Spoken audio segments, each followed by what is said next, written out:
시청자 여러분 안녕하십니까? 채널K 뉴스입니다. 제19대 대통령 선거 재외국민 유권자 신고 신청이 마감됐습니다. 전 세계에서 약 30만 명이 등록을 마쳐 지난 18대 대선보다 30% 이상 증가했습니다. 재외국민 선거 시행 후 가장 많은 등록자 수를 기록했습니다. 보도에 지한샘 기자입니다. 오는 5월 9일 치러지는 19대 대통령 선거에 참여하겠다고 신청한 해외 거주 유권자는 약 30만 명으로 집계됐습니다. 중앙선거관리위원회가 한국 시각 31일 오후 1시 기준으로 잠정 집계한 제19대 대통령 선거의 재외선거 신고 신청 수는 국외부재자 24만 4,499명, 재외선거인 5만 3,420명으로 총 29만 7,919명입니다. 추정 재외선거권자 197만여 명의 15% 수준으로 지난 제18대 대통령 선거 당시 22만 2,389명에 비해 33.9%포인트가 늘어났습니다. 조기 대선이 결정되면서 신고 신청 기간이 21일에 불과했지만 오히려 신청자 수는 큰 폭으로 늘어나 조기 대선에 대한 관심을 보여주는 것으로 해석됩니다. 근데 이제 짧은 시간에도 불구하고 많이 참여가 됐는데 그거는 이제 조기 대선에 대한 높은 관심 이런 것도 있고 또 인터넷 신고 신청이 좀 많이 홍보가 돼서 인터넷으로 이제 간편하게 그 신고 신청을 했던 점도 있고 또 연구명부제가 도입이 돼서 그 재선거 연구명부제에 이제 재등록을 안 하더라도 투표할 수 있는 그 제도도 또 확대가 됐고 공간별로는 일본 대사관이 16,060명으로 가장 많고 뉴욕 총영사관이 14,194명, 로스앤젤레스 총영사관 13,697명 순입니다. 국가별로는 미국 69,495명, 중국 43,977명, 일본 38,625명으로 집계되고 있습니다. 중앙선관위는 4월 5일부터 9일까지 5일간 재외선거인 명부 등을 작성한 뒤 열람 및 이의 신청 기간 없이 4월 9일에 명부를 확정합니다. 채널K 뉴스 지한샘입니다. 뉴저지 한인회의 제28대 회장에 박은림 회장이 취임했습니다. 박 회장은 모든 동포들을 섬기는 마음으로 봉사하겠다고 각오를 밝혔습니다. 보도에 김지수 기자입니다. 지난 2년간 뉴저지 한인회를 이끌어온 박은림 회장이 새로운 임기 2년의 회장에 그리고 김용만 씨가 신임 이사장에 취임했습니다. 어제 저녁 뉴저지 더블트리 호텔에서 열린 취임식 행사에는 김기한 뉴욕 총영사와 뉴저지 한인 단체장들 그리고 제임스 테데스코 버겐 카운티장 등 지역 정치인들이 참여해 새롭게 출발하는 뉴저지 한인회를 축하했습니다. 29대 한인회장에 오른 박은림 회장은 취임사에서 뉴저지 한인회가 한인들의 대표단체로서 한인들에게 실질적 도움을 주는 단체가 되도록 노력하겠다고 밝히고 한인들의 참여를 당부했습니다. 여러분의 참여와 도움으로 이루어집니다. 내가 아니더라도 그 누군가는 일을 하겠지, 누군가는 또 후원을 하겠지 이런 생각을 하지 마시고 이곳에 계신 여러분 한 분 한 분이 그 누군가가 되어주십시오. 이곳에 계신 여러분들이 뉴저지 동포사회의 희망이십니다. 신임 이사장에 오른 김용만 이사장은 박은림 회장과 집행부의 울타리가 되도록 노력하겠다고 말하고 앞으로 2세들도 함께하는 한인회가 될 수 있도록 그 기반을 마련하겠다고 밝혔습니다. 채널K 뉴스 김지수입니다. 연방이민세관 단속국 타운홀 미팅이 소란으로 중단되는 일이 발생했습니다. 교회나 학교, 법원에서는 이민 단속을 하지 않고 있다는 ICE 국장 대행의 발언으로 이민자들이 격분했기 때문입니다. 28일 세크라멘토에서 열린 타운홀 미팅이 아수라장으로 끝나는 사태가 발생했습니다. 이날 타운홀 미팅에 참석한 토머스 호먼 ICE 국장 대행은 결국 타운홀 미팅이 중단되고 소란이 커지자 셰리프 경관들의 보호를 받고서야 미팅이 열린 체육관을 빠져나갔습니다. 소란의 발단은 호먼 국장 대행이 이민 단속의 대상을 국가 안보나 공공 안전에 위협이 되는 범죄 전력 이민자들로 국한시키며 학교나 교회 또는 법원이나 병원에서는 이민 단속을 하지 않고 있다고 말하면서부터입니다. 하지만 미 전역 교회나 법원에서 이민자들이 체포되는 일이 속출하면서 300여 명에 달하는 이민자들은 격분했습니다. 참석자들은 토마스 국장 대행의 발언에 항의하며 거짓말하지 말라, 당신은 지금 거짓말을 하고 있다고 소리쳤습니다.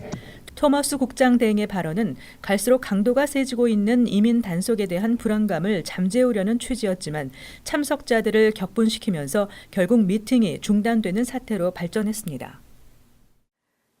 뉴욕 주민 절반 이상이 부자 증세 연장을 찬성하고 있는 것으로 나타났습니다. 새 예산안에 부자 증세가 적용되면 연소득 210만 달러 이상 소득자들은 8.82%의 세율이 적용됩니다. 퀴니펙 대학이 29일 발표한 여론조사 결과에 따르면 올해 말 만료되는 부자 증세 연장에 대해 찬성하는 사람이 56%, 반대는 25%로 나타났습니다. 쿠오모 주지사와 주 하원은 부자 증세 3년 연장을 원하고 있지만 공화당과 주 상원은 부자 증세 종료를 주장하고 있습니다. 부자 증세는 4월 1일까지 새 예산안에 소득세율이 새로 결정되지 않을 경우 4만 달러 이상을 버는 사람들은 모두 똑같이 6.85%의 세율을 적용받게 됩니다.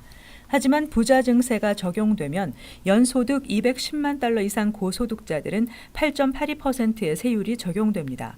또 이번 조사에서 뉴욕주 내 모든 공립대학 등록금 전액 지원 정책에 대해 응답자 10명 중 7명이 찬성했습니다. 쿠오모 주지사가 지난 1월 발표한 이 정책은 올 가을 학기부터 3년간 단계적으로 시행되며 연소득 12만 5천 달러 이하 가정에게 혜택이 주어집니다. 수혜자는 약 94만 가구로 예측되고 있습니다. 한편 트럼프 대통령과 공화당이 오바마 케어를 폐지하고 대신 도입하려는 일명 트럼프 케어도 부자들에게 엄청난 세금 감면 혜택을 주는 것으로 드러났습니다. 뉴욕시 다수의 공립학교 수돗물에서 기준치 이상의 납성분이 검출됐습니다. 이 중에는 한인 학생이 많이 재학 중인 학교도 포함되어 있습니다. 뉴욕시 공립초등학교 더글라스턴 PS098, 베이사이드 PS169, 코로나 PS016, 그리고 우드사이드의 PS011 등지 수돗물 샘플에서 기준치 15ppb 이상의 납성분이 검출됐습니다. 시정부가 지난 1월부터 2월까지 학교 수돗물 납성분을 조사한 결과입니다. 또 JHS 189 중학교에서는 무려 1460ppb의 납성분이 검출돼 2015년 죽음의 수돗물로 불렸던 미시건주 플린트의 대규모 수돗물 납 오염 사태 때보다 높았습니다.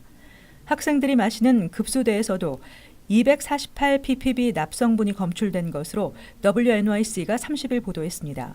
교육국은 성명을 통해 지금 시점에서 뉴욕시 학교들이 위험하다고 결론 짓긴 이르다며 식수 사용을 중지하고 강력한 개선 작업을 진행 중이라고 밝혔습니다. 이번 뉴욕시 공립학교 납성분 검사는 두 번째로 지난해 검사에서도 다수의 학교 수돗물과 식수에서 납성분이 검출됐습니다. 하지만 교육국은 물 자체 문제보다는 납으로 만들어진 파이프의 문제라는 입장을 밝혀 궁지에 몰리자 재검사를 실시한 바 있습니다. 한편 한인을 포함해 아시안 학생들이 많이 재학하고 있는 JHS 189 중학교는 현재 병무를 제공받고 있는 것으로 알려졌습니다. 학생들의 안전과 직결되는 공립학교 급식의 위생 문제에 빨간불이 켜졌습니다. 뉴욕시 공립학교 학생들에게 제공되는 급식에 곰팡이가 핀 피자와 철사 조각이 들어있는 닭고기 등이 나와 논란이 일고 있습니다. 2주 전부터 뉴욕시 공립학교 급식 메뉴에서 치킨 텐더가 사라졌습니다. 올해 1월부터 공급이 재개된 치킨 텐더는 이번에는 철사 조각이 발견되면서 취해진 조치입니다.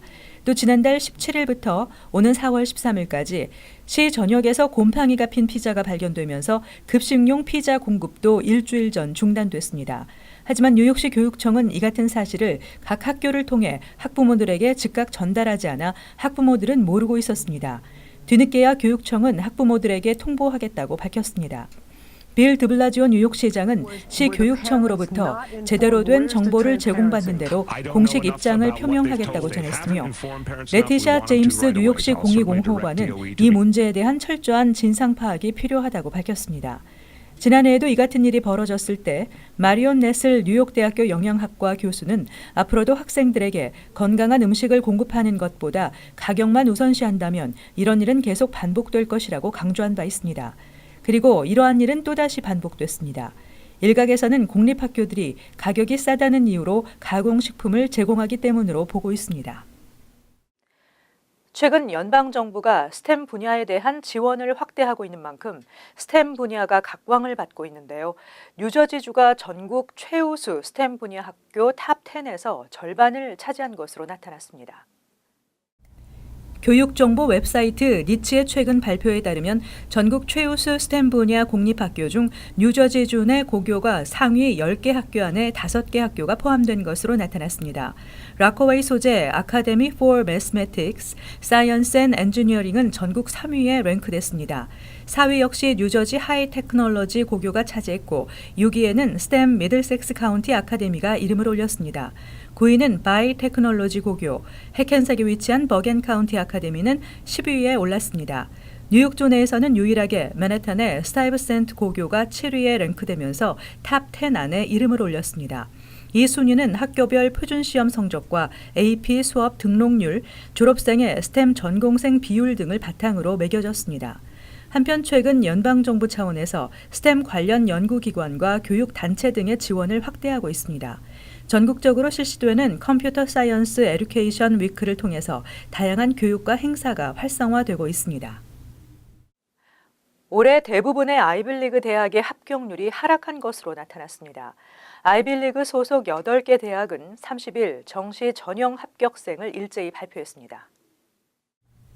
주요 대학들이 30일 일제히 정시 전형 합격자를 발표한 가운데 상당수 대학에서 역대 최저의 합격률을 보였습니다. 올해 39,506명이 지원한 하버드 대학에서는 2,056명이 합격했습니다. 합격률은 5.20%로 사상 최저로 나타났습니다. 코넬대의 경우 올해 총 47,038명이 지원했으며 이 중 5,889명이 합격해 12.5%의 합격률을 보였습니다. 지난해 합격률 13.96%에서 1.5%가량 떨어진 것입니다. 또 브라운 대학은 총 32,724명의 지원자가 몰렸고 이 중 2,722명이 합격해 8.3%의 합격률을 기록했습니다. 역시 지난해 합격률 9%보다 0.7%포인트 하락했습니다.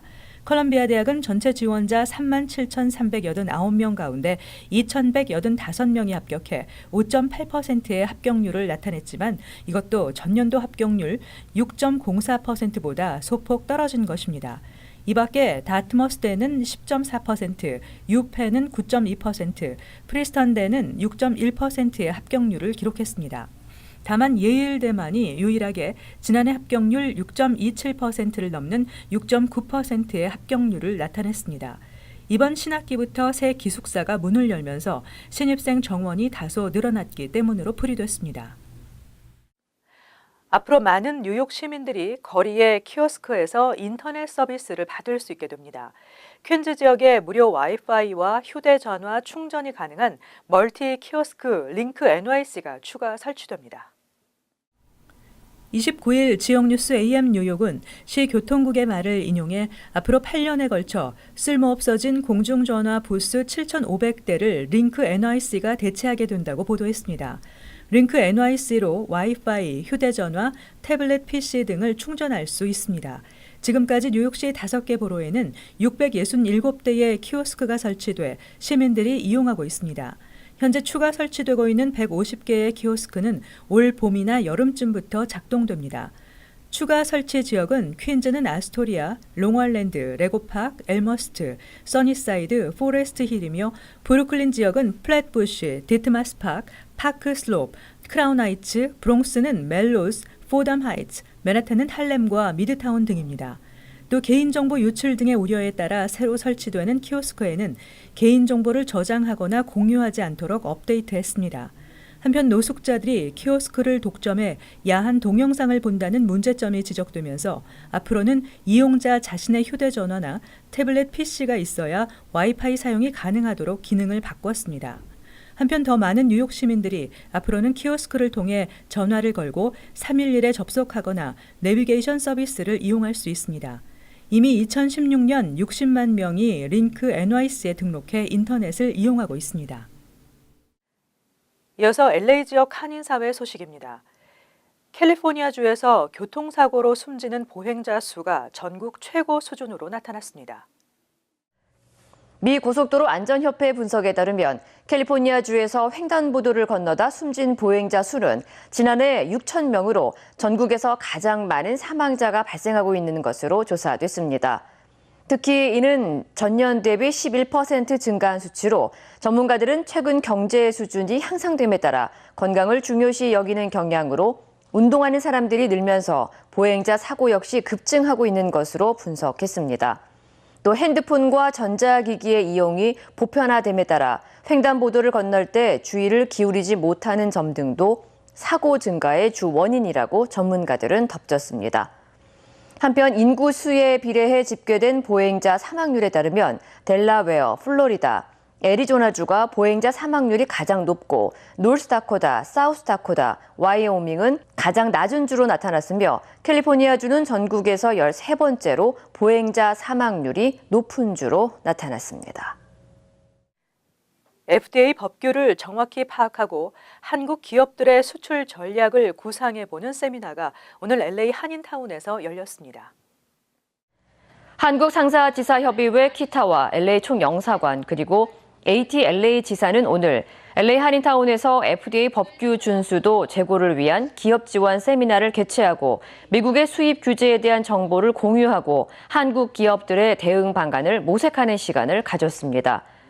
특히 이 자리에는 FDA 소속 전문가들이 참석해 식품안전현대화법 등 달라진 FDA 법규를 소개하는 한편 수입 과정에서의 주요 적발 사례와 유의사항 등을 설명하는 시간도 마련됐습니다. 한편 주최 측은 FDA LA 지역청과 협업을 통해 화장품이나 의료기기 등 FDA로부터 빈번하게 적발되는 품목에 대한 세미나를 확대하고 한국 기업들의 장기적이고 안정된 수출 전략 마련을 위해 노력할 것이라고 밝혔습니다. 이어서 월드리포트입니다. 미국에서 배가 너무 나와 고민이던 할머니가 수술을 받았는데 뱃속에서 60kg이 넘는 거대한 혹덩어리가 발견됐습니다. 담당 의사는 마치 바위덩이 같았다고 밝혔는데요. 이 밖에 눈길을 끈 해외 뉴스 보시겠습니다. 미국 펜실베이니아에 사는 71살 클랜시 할머니.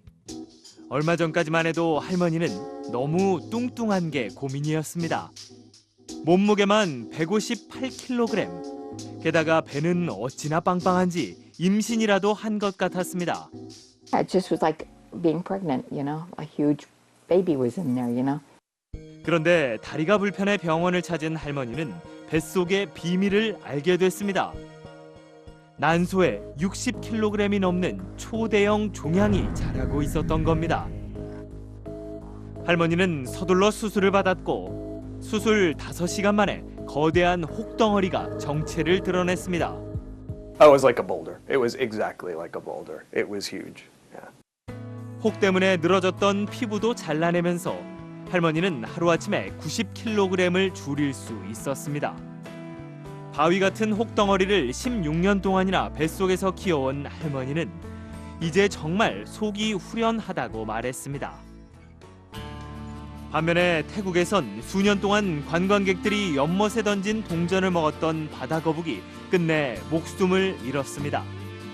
7시간에 걸친 대수술을 통해 900개가 넘는 동전 뭉치를 모두 제거했지만 생명의 불씨를 살리지 못했습니다. I suppose that it would be a torturous death because he was not moving at the time, and also the metal toxicity could be seen on his behavior. 한때 수술 경과가 좋아 회복될 수 있다는 기대도 있었지만 폐혈증과 장 손상이 악화돼 결국 살아 돌아오지 못했습니다. 이번 일을 계기로 관광객들이 거북이가 사는 연못에 행운을 빌며 동전을 던지는 행동을 자제해야 한다는 목소리가 높아지고 있습니다. 러시아 예카테린부르크의 빙상장. 얼음 위에 서 있는 승용차를 남자들이 끌고 나가 밀어줍니다. 승용차는 다른 승용차를 밀어내며 빙판 위에 그려진 원 중앙을 차지합니다. 둥글넓적한 화강암을 이용하는 동계 스포츠 컬링을 본딴 이른바 자동차 컬링 대회입니다. Весенние, осенние периоды, когда гололед, на дорогах происходит что-то такое а-ля автокерлинг. И друзья, позвав как-то однажды поиграть в керлинг, как-то вот это все напомнило. И... 자동차가 더 잘 미끄러지도록 부품을 최대한 제거했지만 방향 조절이 가능하도록 핸들은 남겨둬 게임을 더욱 흥미롭게 만들었습니다. Мы очень правильно распределили силы, и у нас была отличная стратегия. Мы знали, какую машину запустить вперед, а какую в конце, и поэтому мы победили. 미국 엘라베마주의 한 주유소. 편의점을 나가는 승용차의 트렁크에서 갑자기 젊은 여성이 튀어나옵니다. 몸을 일으킨 여성은 곧바로 편의점으로 뛰어들어가 다급하게 도움을 청합니다. 강도에게 납치됐다가 극적으로 탈출한 겁니다. Since you don't have any money, you're going to help me get money. So he made me drive him to another side of town.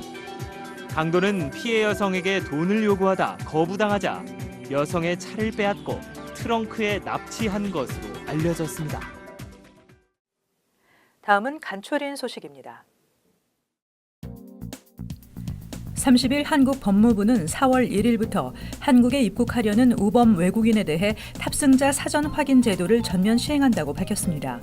이 제도는 세계 43개국 169개 공항을 출발해 한국에 도착하는 86개 항공사의 모든 항공편에 적용됩니다.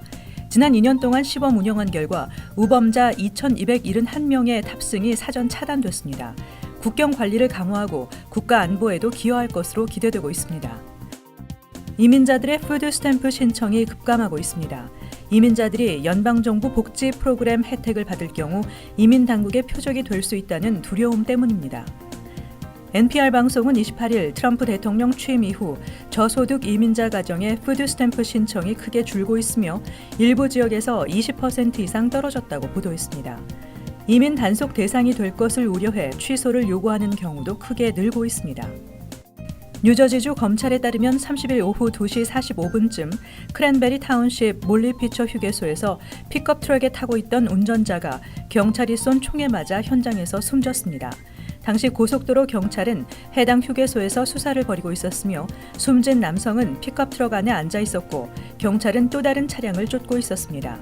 숨진 남성의 신원은 현재 확인되지 않았으며 총격의 원인도 명확하지 않은 상황입니다. 경찰 측 부상자는 나오지 않았습니다. 현재는 전자담배 판매에 대해서만 처벌하지만 앞으로는 18살 미만 청소년에게 전자담배를 무료 배포한 경우에도 처벌됩니다. 뉴욕주 상원은 29일 뉴욕주에서 18살 미만 청소년의 전자담배를 무료로 배포하는 행위를 금지하는 법안을 통과시켰습니다.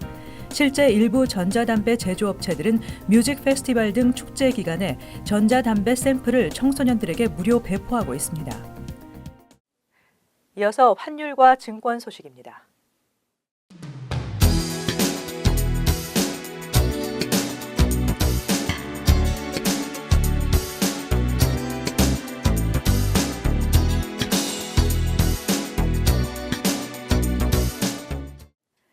끝으로 날씨 전해드립니다.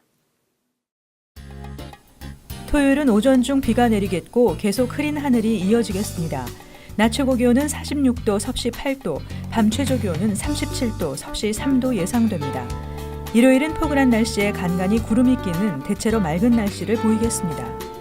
월요일은 가끔 햇볕이 나는 대체로 흐린 날씨가 예상됩니다. 화요일은 다시 흐리면서 비가 예상되고 있습니다. 항상 여러분과 함께하는 채널 K 뉴스 여기서 마칩니다. 시청해주신 여러분 고맙습니다.